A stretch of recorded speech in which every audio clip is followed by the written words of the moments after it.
always wanted to visit a favela in Brazil, and I finally got a chance to do that. I'm Dennis from Groove Art. I make music while wandering the world. Check the links below for my original music. I was recently in Rio de Janeiro, and I've heard a lot about favelas in Brazil. They can be dangerous places to be, and I think years ago they were potentially a lot more dangerous. But that's where a lot of people live, people that have fewer resources than others. I had to go see. I've heard things about favelas. They can be dangerous, as I said. They can often have gang leaders, people involved in the drug trade. So is it a good place to go visit? Well, I had to go. Curiosity got the best of me. So I had a chance to go to a favela, which is, they're all around, but there's one that is very close to where I was staying called Vidigal.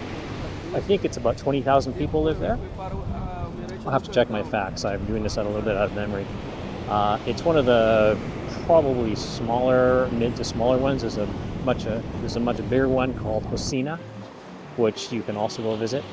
So I went to go visit the favela. I hired a guide named Jefferson, or Jefferson in English, but in Portuguese we say Jefferson.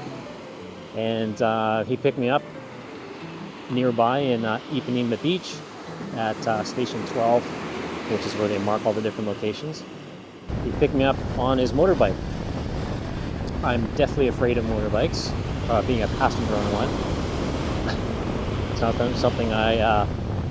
something I enjoy. So I white-knuckled it, hanging on to him for dear life, as we took the probably about 10-minute drive, or even less. We were at the foot of Vidigal, and we started to go up the steep, windy hills. And I think one of the first things he told me is, there's my dad, and there's my house. So he actually lives there, which is really nice, a really nice treat to be shown around by a local. So he took me around some of the streets. One of the things he told me was that I could not take video. If he so told me to stop filming, I had to stop filming. So he would tell me, when I tell you to not film, please put your camera away. So that's what I did. So the first thing I did when I got there is I wanted to fly my drone, and he did kind of allow me. So I was able to fly. He did take some money from me for that privilege. To be fair, there was a young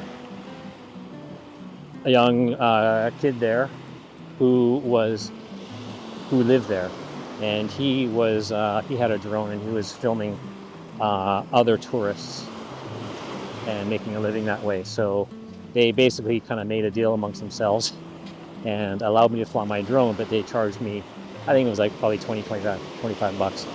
I didn't feel very comfortable doing it because you're kind of watching over my shoulder, and so I didn't fly it very much. And in fact, I probably got better shots just flying it from down below. So I was able to fly the drone from outside of Vidigal and got just as good shots, and I didn't have them looking over my head. So that was cool. We proceeded to move throughout continue going up the mountain, and he showed me some cool things. I want to talk about safety for a second. Did I feel safe? Yeah, I kind of felt safe, but I didn't feel 100% safe. One of the things that was a little bit shocking for me, it wasn't really a shock, it's just because I'm not used to seeing this, but this is a favela is kind of an unauthorized zone. The police don't go in there. So what happens in there? Well, there is kind of respect and rules, and if you don't follow them, there's some pretty big consequences. So the thing that took me aback, and I should have expected this, but there are people patrolling the favela. They want to make sure that things are working the way that they want them to work. So there are people walking around with automatic weapons and with a very serious look on their face. You're not kidding around, so you want to make sure that you're following the rules. I'm sure that I don't think I would have gotten shot if I had taken a picture, but I wasn't about to take that chance. That was kind of the big shock. I did talk to Jefferson about safety. I asked him, for example, well, if the police don't come in here, is it safe in here? Is it safer inside the favela or outside? And he, without thinking, said it's safer inside. Now he lives there, so he's obviously going to be a bit biased. But we were talking about kind of the rules and stuff like that. I asked him, like, what would happen if somebody stole something from someone else? And he said it won't happen. It doesn't happen in here because people know the consequences and everybody respects everybody. He said if it did happen, there would be, in that particular favela, there would be some pretty big consequences. Like they'd throw you in their version of the jail. I can't remember what it was now. But it wouldn't be fun. I asked him, and he was saying that this is the case in that particular favela, but in others it's much more severe. He said they would actually potentially dismember you. I don't think necessarily kill you, but they might cut off a finger. I don't know. Don't need to know any more than that. So I started to become, after all that, less nervous about being there. I asked him if you can go up there by yourself without a guide, and he said absolutely. Anybody can come up here. Just have to follow the rules. If they don't know the rules about picture taking, someone would just tell them politely, and that would be the end of that, hopefully. I'm not sure I would wander in there on my own. It doesn't feel sketchy or, unsafe on first sighting. Of course, if I walked in there on my own and I saw these guys walking around with automatic weapons, I don't think I'd want to stay there by myself. But there are lots of other tourists there, and definitely worth a visit. One of the highlights I enjoyed when I was there was buying lunch there, kind of at the top. Beautiful scenery, probably one of the best views of Rio. The food was, I would say, mildly overpriced. The food was good.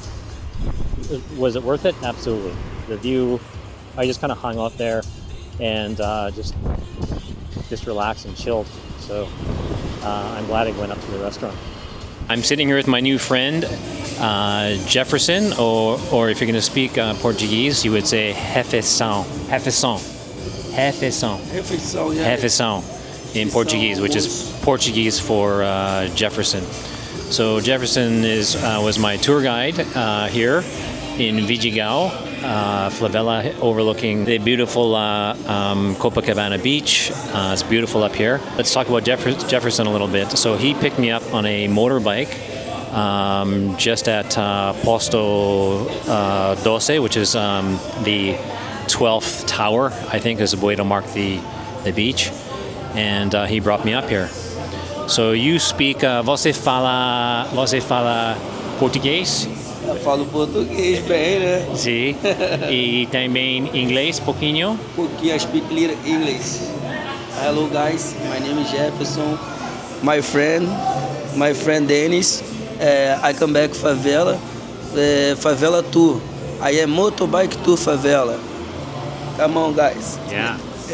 So he takes you on a motorbike into the small streets that are up here, really narrow streets, and gets you right into all the action. You also and you live here. Você vive aqui? I live here, favela. My families, my grandparents live here, favela. Perfect. And you do other tours as well. Yeah. Você faz outras tours também? Sim, faço bastante tour pela favela do Vidigal, da Rocinha, não só da favela da Rocinha, e o turismo do Rio de Janeiro. A gente apresentamos todos os pontos turísticos. Okay. Perfeito. All right, so come and see Jefferson. I will leave his email and contact information so you can look him up. It's great to have a local guide, somebody who lives here and knows the area. Eu vou escrever seu contato. Bom, Perfeito. é isso. Perfeito. Ótimo, só Ok. vem. Ok. Conhecer o Vidigal. Oh, e você tem casa aqui para alugar. So Jefferson also has a Airbnb. E por Airbnb, Airbnb. temos que alugar em Airbnb. Ou contato Ok, direto. os dois. Os dois. Ok. Não tem problema. So he has an Airbnb. I'll leave a link to that as well. He has an Airbnb, so if you want to stay in the favela itself for as long as you want, he has a place. Você tem duas casas aqui. Duas casas. He has two casas here for rent. So come and experience that. Right. So how does it work? What are the rules there? So he basically told me that there is one boss, and he kind of controls everything. Having said that, he said that particular boss is in jail, and probably will stay there for the rest of his life. Boss is a drug dealer or somebody involved in the drug trade, so he's in jail. But he still somehow has power and can control the favela. Jefferson has an Airbnb apartment there that he rents out. I didn't stay in it, but if you wanted to stay there and get the real feel of what it's of life in a favela, I'll leave the links below. He did give me his information. You can check that out. But it looks just like any other apartment. Looks like any other Airbnb that happens to be in the favela. So I asked him about who can buy a house there and what's the process. And he said anybody can buy a house in the favela. Buy it like you normally would anywhere else in Brazil. Pay for it, you register it, and it's yours. So there's no kind of restriction.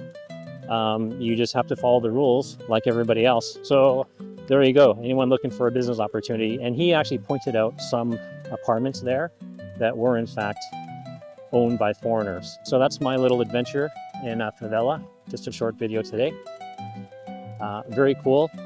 If I hadn't seen the machine guns, I would have thought it was just any other normal neighborhood that happens to have a great view and it's on the hill. I'm Dennis from Groove Art. I make music while wandering the world. Please check out the links below for original music. Like and subscribe, hit the notification bell, and we'll see you in the next one. See ya.